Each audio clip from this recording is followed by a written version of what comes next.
Hi guys, welcome to my channel Factstruck24. As always, a lot to learn, a lot to discuss, and a lot to know. But before we start, if you haven't subscribed to our channel, then please subscribe to our channel and press the bell icon.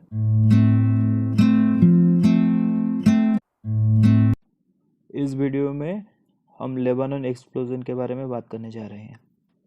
तो दोस्तों, एक बहुत ही दुखद समाचार हमारे पास पहुंच रहा है कि लेबानन के जो कैपिटल सिटी है बेरूट में, वहां पर एक पोर्ट में एक्सप्लोजन हुआ है और एक्सप्लोजन के चलते तकरीबन 200 लोगों की मौत हो गया है और 7000 पीपल आर सीवियरली इंजर्ड। तो ये कैसे हुआ, ये ब्लास्ट कैसे हुआ और क्यों हुआ, चलिए इसके बारे में हम इस वीडियो में डिस्कस करेंगे।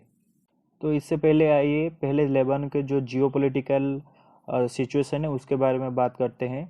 तो Lebanon is a country in the middle east. Lebanon middle east में प्रेजेंट एक छोटा सा कंट्री है और ये अपना बॉर्डर साउथ में इजराइल और ईस्ट में सीरिया से शेयर करता है। बहुत लोग मानते हैं कि ये जो लेबानन है एक मुस्लिम कंट्री है, लेकिन नहीं, एक मुस्लिम रिपब्लिक नहीं है। यहाँ पर जो 56% पॉपुलेशन है वो इस्लाम को फॉलो करते हैं और बाकी जो 44% पॉपुलेशन है वो क्रिश्चियनिटी या फिर कोई नोमैड रिलीजन को फॉलो करते हैं।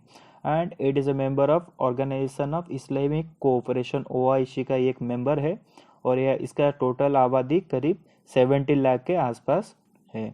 तो जो ये एक्सप्लोजन हुआ है उसका मेन रीजन है एमोनियम नाइट्रेट। एमोनियम नाइट्रेट एक बहुत खतरनाक केमिकल सब्सटेंस है and by nature it is unstable.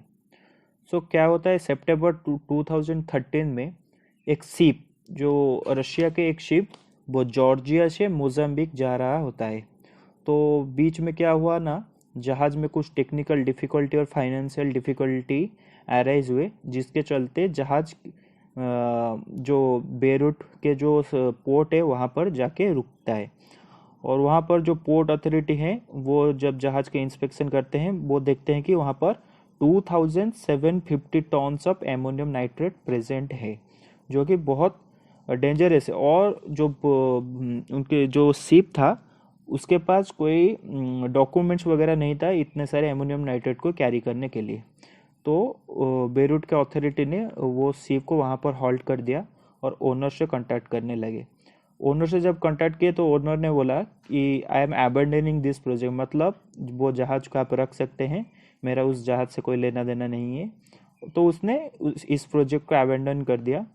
तो इसके बाद लेबानन के पास और कोई चारा नहीं था, उनको वो एमोनियम नाइट्रेट रखना पड़ा। लेकिन उनके बीच जो डिस्कशन हुआ कि इतना सारा एमोनियम नाइट्रेट को हम करेंगे क्या, कहाँ पर स्टोर करेंगे, तो वो एक टेम्पररी एग्रीमेंट उनके बीच हुआ कि अब जो वेयर हाउस है, यहाँ पर जो स्टोर हाउस है, वहाँ पर अभी के लिए इसको रखते हैं और फिर बाद में हम देखेंगे इसका करना क्या है। लेकिन जो एग्रीमेंट, टेम्पररी एग्रीमेंट हुआ था कुछ दिन के लिए रखने के लिए, वो बाद में जाकर वो पॉलिटिकल नेग्लिजेंस या फिर कोई और रीजन के वजह से उसके तरफ कोई ध्यान नहीं दिया और वो जो इतने सारे एमोनियम नाइट्रेट हैं वो वहाँ पर वैसे ही पड़ा रहा।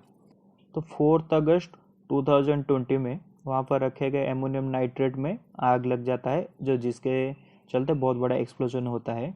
कैसे आग लगा, क्यों लगा, वो अभी पता नहीं चला है, उसके ऊपर अभी भी इन्वेस्टिगेशन चल रहा है। लेकिन जैसे भी हो वहाँ पर आग लगता है, एक्सप्लोजन होता है, वो जिसके चलते तकरीबन 200 लोग मारे जाते हैं और 7000 से 8000 के आसपास लोग घायल हो जाते हैं। और वहाँ पर 5 किलोमीटर रेडियस में जितना सारा बिल्डिंग और जो भी कुछ था वो पूरी तरह से डिमोलिश हो जाता है।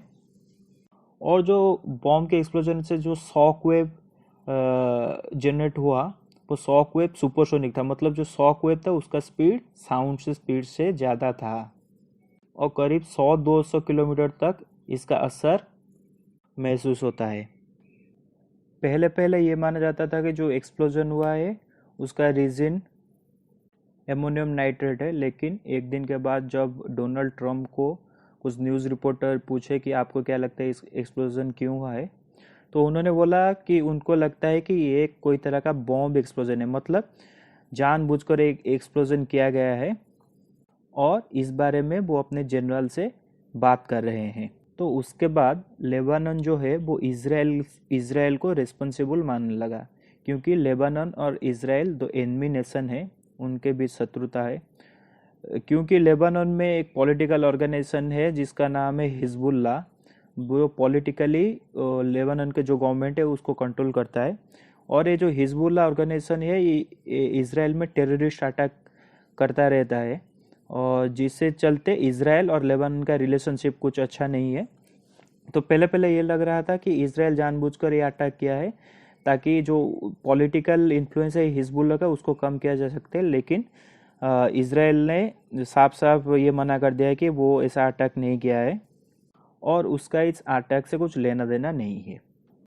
तो कल इसराइल के जो प्रेसिडेंट हैं उनसे बयान आया है कि ये तो आइदर ये पॉलिटिकल नेग्लिजेंस है, मतलब वहाँ पर अमोनियम नाइट्रेट था और उसको जानबूझकर नेग्लेक्ट किया गया और जिसके चलते ये घटना हुआ, या फिर ये एक मिसाइल अटैक है। तो जो लेबनान के प्रेसिडेंट हैं वो फ्रांस से सैटेलाइट डाटा मांगे हैं ताकि देखने के लिए कि जिस वक्त एक्सप्लोजन हुआ उस वक्त वहाँ पर आसमान में कुछ प्लेन या कोई रॉकेट थे कि नहीं जिसे मिसाइल अटैक किया गया है। और जो नेवी सेल्स के बॉम्ब एक्सपर्ट हैं उनका मानना है कि ये जो एमोनियम नाइट्रेट है ये अपने आप इग्नाइट नहीं हो सकता, मतलब ये एक अनस्टेबल मटेरियल है, अनस्टेबल केमिकल सब्सटेंस है, लेकिन इसको इग्नाइट करने के लिए एक एक्सटर्नल एजेंट या फिर कोई एक्सटर्नल सब्सटेंस चाहिए, जैसे कि फायर या फिर कोई भी केमिकल एक्सेलरेटर, ऐसा कुछ चाहिए। तो जो नेवी सेल्स के जो बॉम्ब एक्सपर्ट है उनका मानना है कि ये जो एक्सप्लोजन है वो एक पाइप बॉम्ब एक्सप्लोजन है, मतलब जो वेयर हाउस और स्टोर हाउस था उसमें एक पाइप बॉम्ब सेट किया गया था, और जब वो पाइप बॉम्ब ब्लास्ट हुआ वहाँ पर जो केमिकल्स और जो आग निकली वो जाकर अमोनियम नाइट्रेट से रिएक्ट किया और जिसके चलते ये एक्सप्लोजन हुआ।